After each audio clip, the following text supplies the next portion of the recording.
Hi friends, welcome to my channel Tech Mastery. আজকের আলোচনার বিষয় ফেসবুকে কিভাবে প্লেলিস্ট ম্যানেজ করবেন এবং সেখানে ভিডিও এক্সচেঞ্জ করবেন বা রিস্টোর করবেন বা ডিলিট করবেন সে বিষয় নিয়ে আলোচনা করবো আমার এই শর্ট ভিডিওতে। আপনারা সাবস্ক্রাইব করবেন, লাইক কমেন্ট করে পাশে থাকবেন। তো দেখি আমরা বিষয়গুলো আপনাদের দেখাবো। তো আমরা স্ক্রিনশটে যাই।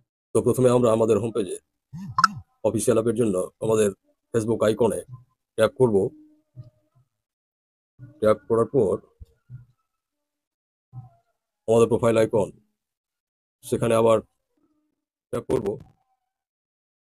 ট্যাপ করার পর এখানে দেখেন প্রফেশনাল ড্যাশবোর্ড, সেখানে ট্যাপ করব।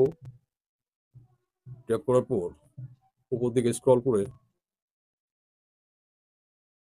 নিচে দেখুন টুলস অপশন, টুলসে ট্যাপ করব।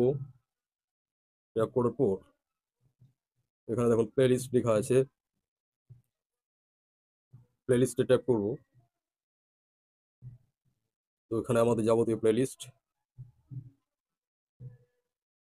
এগুলো আমরা প্লেলিস্ট ডিলিট করতে পারি, অন্য কোনো ভিডিও অ্যাড করতে পারি, বিয়োজনও করতে পারি।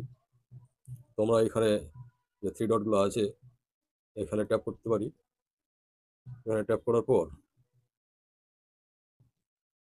এখানে দেখুন playlist, edit playlist, add playlist, delete playlist. এখান থেকে আমরা আমাদের ভিডিওগুলো এখান থেকে অ্যাড করতে পারবো,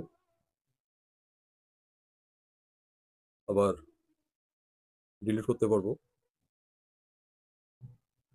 এভাবে আমরা প্লেলিস্ট ম্যানেজ করতে পারবো। তো আজকে এই পর্যন্তই।